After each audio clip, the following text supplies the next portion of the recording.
মাটি ও মানুষের নেতা, বাংলাদেশের অন্যতম ছাত্র রাজনীতির আইকন, জুলাই বিপ্লবের অন্যতম পরামর্শক, ঢাকা বিশ্ববিদ্যালয়ের ছাত্র শিবিরের সাবেক সভাপতি এবং বাংলাদেশের বিশিষ্ট আইনজীবী, বিলাইশালা আসনের দাঁড়িপাল্লার কান্ডারি অ্যাডভোকেট শিশির মোহাম্মদ মনির ভাইয়ের আজকের এই যুব এবং গণসমাবেশে উপস্থিত, আজকের অনুষ্ঠানে সম্মানিত অতিথিবৃন্দ, উপস্থিত শহীদ পরিবারের সদস্যবৃন্দ, উপস্থিত বিপ্লবী ছাত্র জনতা, আসসালামু আলাইকুম ওয়া রাহমাতুল্লাহি ওয়া বারাকাতুহু। আমরা সৃষ্টিকর্তার শুকরিয়া জ্ঞাপন করছি, যার অশেষ মেহেরবানিতে ফেসিবাদ মুক্ত বাংলাদেশে আজকে আমরা একত্রিত হতে পেরেছি।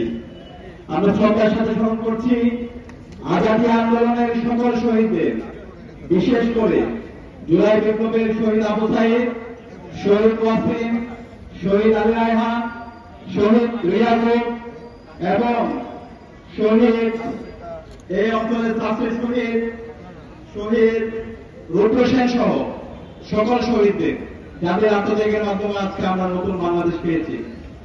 সংগ্রামে উপস্থিতি, আজকে আপনাদের দিরা এবং সাল্লায় যে মানুষটি দাঁড়িপাল্লার কান্ডারি হয়েছেন, তিনি শুধুমাত্র এই দিরা এবং সাল্লার নেতা নয়, তিনি সারা বাংলাদেশের নেতা। আজকে যে শিশির মনির, তিনি একদিনে তৈরি হয়নি, দীর্ঘদিন ধরে তিনি বাংলাদেশের ছাত্র রাজনীতি করেছেন, বাংলাদেশের মুক্তিকামী ছাত্র জনতার পাশে তিনি ছিলেন এবং জুলাই বিপ্লবে নীতি নির্ধারণ এবং মাঠ পর্যায়ে সমন্বয়ের সাথে তিনি জড়িত ছিলেন এবং বিপ্লব পরবর্তী যে আমরা বলছি নতুন বাংলাদেশ, সেই নতুন বাংলাদেশের নতুন রাজনৈতিক সংস্কৃতি বিনির্মাণের করার জন্য দিরা এবং সাল্লাকে সারা বাংলাদেশের রোল মডেল হিসেবে পেশ করেছেন। আজকে সারা বাংলাদেশের 64টি জেলায় আপনাদের এই দিরা এবং সাল্লা নিয়ে আলোচনা হয়। দিরা এবং সাল্লার মানুষের যে উৎসব, তাদের যে আনন্দ, তাদের যে প্রতিযোগিতা, সেটা সারা বাংলাদেশের সবার কাছে একটা রোল মডেল। আজকে এই দিরা সাল্লাকে সারা বাংলাদেশে রিপ্রেজেন্ট করার ক্ষেত্রে যিনি অগ্রণী ভূমিকা পালন করেছেন, তিনি হচ্ছেন অ্যাডভোকেট শিশির মোহাম্মদ মনির। অ্যাডভোকেট শিশির মোহাম্মদ মনির আজকে বর্তমানে বাংলাদেশের তারুণ্যের আইকন। অ্যাডভোকেট শিশির মোহাম্মদ মনিরকে আগামী বাংলাদেশের নেতৃত্ব দেওয়ার জন্য দিরা এবং সাল্লার যারা যুব সমাজরা আছে, ছাত্র যারা আছে, মুরব্বীরা যারা আছে, সবাইকে অগ্রণী ভূমিকা পালন করতে হবে। আমরা কি পারবো ইনশাআল্লাহ? ইনশাআল্লাহ। আজকে আমরা বিপ্লব পরবর্তী বলছি নতুন রাজনৈতিক সংস্কৃতি নির্মাণ করবো এবং আজকে অ্যাডভোকেট শিশির মোহাম্মদ মনির দেখিয়েছে তার এই যে আজকের সমাবেশ, যুব এবং গণসমাবেশে সকল রাজনৈতিক দলকে দাওয়াত দিয়েছে, বিএনপির প্রার্থীকে দাওয়াত দিয়েছে, অন্যান্য যে প্রার্থী সবাইকে দাওয়াত দিয়েছে, সকল সংগঠনকে দাওয়াত দিয়েছে। আমরা এমন একটি বাংলাদেশ চেয়েছিলাম যেখানে আইডিয়ার প্রতিযোগিতা হবে, যেখানে ভালো কাজের প্রতিযোগিতা হবে, যেখানে মেধা এবং যোগ্যতার প্রতিযোগিতা হবে। আমরা আশা রাখছি এই দিরাই সাল্লার কান্ডারি অ্যাডভোকেট শিশির মোহাম্মদ মনির তার মেধা, যোগ্যতা, সততা নিয়ে সারা বাংলাদেশে অগ্রণী ভূমিকা পালন করবে ইনশাআল্লাহ। সম্মানিত উপস্থিতি, আমরা দেখতে পেয়েছি গত 54 বছরে বাংলাদেশে অসংখ্য নেতা হয়েছে। তারা নেতা হয়ে মানুষকে অনেক বড় বড় আশ্বাস দিয়েছে, কিন্তু নির্বাচিত হওয়ার পর মানুষের মুক্তির কথা তারা ভুলে গেছে। তারা মানুষের উপর জোর নির্যাতন করছে, এলাকার কোন ভাগ্য উন্নয়ন করে নাই, এই অঞ্চলের মাটি ও মানুষের কোন ভাগ্যের পরিবর্তন হয় নাই, হয়েছে। কিন্তু অ্যাডভোকেট শিশির মোহাম্মদ মনির তার কথা এবং কাজের মধ্যে সে মিল রাখবে। অ্যাডভোকেট শিশির মোহাম্মদ মনির নির্বাচিত হওয়ার আগে এলাকায় যে পরিমাণ কাজ করছে, নির্বাচিত হওয়ার পর এলাকায় কি করবে আপনারা, আমি আপনাদের থেকে জিজ্ঞেস করছি, নির্বাচিত হওয়ার পরে সে কি পরিমাণ কাজ করবে? আমি বিশ্বাস করি বাংলাদেশের যত নির্বাচিত প্রতিনিধি আছে তার চেয়ে সবচেয়ে বেশি কাজ করবে অ্যাডভোকেট শিশির মোহাম্মদ মনির। অ্যাডভোকেট শিশির মোহাম্মদ মনির ইতিমধ্যে এলাকায় রাস্তাঘাট, ব্রিজ থেকে শুরু করে যুবকদেরকে নিয়ে পূর্ব টুর্নামেন্ট থেকে শুরু করে আমার যারা মা খালারা আছে তাদের জন্য ট্রিটমেন্টের ব্যবস্থা শিক্ষার্থীদের পড়াশোনার ব্যবস্থা থেকে শুরু করে সব ধরনের কাজের সাথে জড়িত আছে।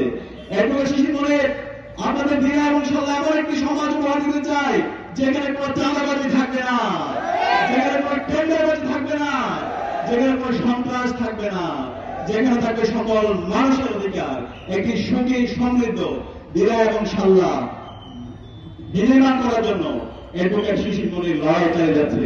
এবং এর সাথে আমরা জোড়া বিপ্লব পরবর্তী বলছি আমরা একটা ইনক্লুসিভ বাংলাদেশ, সবার বাংলাদেশ আমরা বিনির্মাণ করবো। এই অঞ্চলে আমার যারা হিন্দু ভাই এবং বোনরা আছে, এই অঞ্চলে আমার যারা চাকমা মামা ত্রিপুরা খেয়াল আছে, সবাই এই অঞ্চলের আমার ভাই এবং বোন, সবাইকে নিয়ে একসাথে চলা, সাম্প্রদায়িক সম্প্রীতি নির্মাণ করা, এটা হচ্ছে এই অঞ্চলের শত বছরের ইতিহাস। সেই সাম্প্রদায়িক সম্প্রীতির অনন্য নজির স্থাপন করবে অ্যাডভোকেট শিশির মোহাম্মদ মনির। ইতিমধ্যে অ্যাডভোকেট শিশির মোহাম্মদ মনির তার কথা এবং কাজের মাধ্যমে লিখেছে। এবং অ্যাডভোকেট শিশির মোহাম্মদ মনির এমন একজন নেতা, তার কাছে সরকারের পক্ষ থেকে যে বাজেট আসবে একটা পয়সাও সে মেরে খাবে না। আপনাদের যে হিসাব, প্রত্যেকের হিসাব আপনাদের কাছে বুঝিয়ে দিবে। এবং এর সাথে অ্যাডভোকেট শিশির মোহাম্মদ মনিরের সারা বিশ্বব্যাপী তার নেটওয়ার্ক আছে। সরকারের পক্ষ থেকে যে বাজেট পাবে সে বাজেটের বাইরে তার নিজস্ব ক্যাপাসিটিতে যে ফান্ড নিয়ে আসবে সেই ফান্ডের মাধ্যমে স্বাধীনতা পরবর্তী এই দিনে এবং সালে যে উন্নয়ন হয়নি অ্যাডভোকেট শিশির মোহাম্মদ মনির এক বছরের মধ্যে কাছে বেশি উন্নয়ন করবে। আপনাকে রাখতে পারেন অ্যাডভোকেট শিশির মোহাম্মদ মনির রাস্তা ইনশাআল্লাহ। অ্যাডভোকেট শিশির মোহাম্মদ মনির এই অঞ্চলের হিন্দু মুসলিম বৌদ্ধ খ্রিস্টান সকল মানুষের উপর ইনসাফ করবে এবং এই অঞ্চলের শহীদদের আকাঙ্ক্ষা লোকে একটা বৈষম্যহীন ইনসাফ ভিত্তিক বাংলাদেশ নির্মাণ করার জন্য কাজ করবে। আমরা কি পারবো ইনসাফের প্রতীক দাঁড়িপাল্লার উপর আস্থা রাখবো ইনশাআল্লাহ। তারুণ্যের প্রথম ভোট, তারুণ্যের প্রথম ভোট, তারুণ্যের প্রথম ভোট শিশির মোহাম্মদ মনিরের পক্ষে হোক। আমরা আশা রাখছি আগামী যে বাংলাদেশ হবে সেটা হবে ইনসাফের বাংলাদেশ। আগামী যে বাংলাদেশ হবে সেই বাংলাদেশ হবে সম্প্রীতির বাংলাদেশ। আগামী এই বাংলাদেশে আমরা সুখী সমৃদ্ধ বাংলাদেশ নির্মাণ করে জুলাইয়ের শহীদদের আকাঙ্ক্ষার আলোকে একটি ইনক্লুসিভ বাংলাদেশ নির্মাণ করার মাধ্যমে সারা বিশ্বব্যাপী দিনে এবং সাল্লাহ একটি অনন্য নজির স্থাপন করবো সেগুলো আহ্বান জানিয়ে এবং ঢাকা বিশ্ববিদ্যালয় কেন্দ্রীয় ছাত্র সংসদে আপনাদের সবাইকে দাওয়াত দিয়ে আমি আমার কথাকে শেষ করছি। আসসালামু আলাইকুম।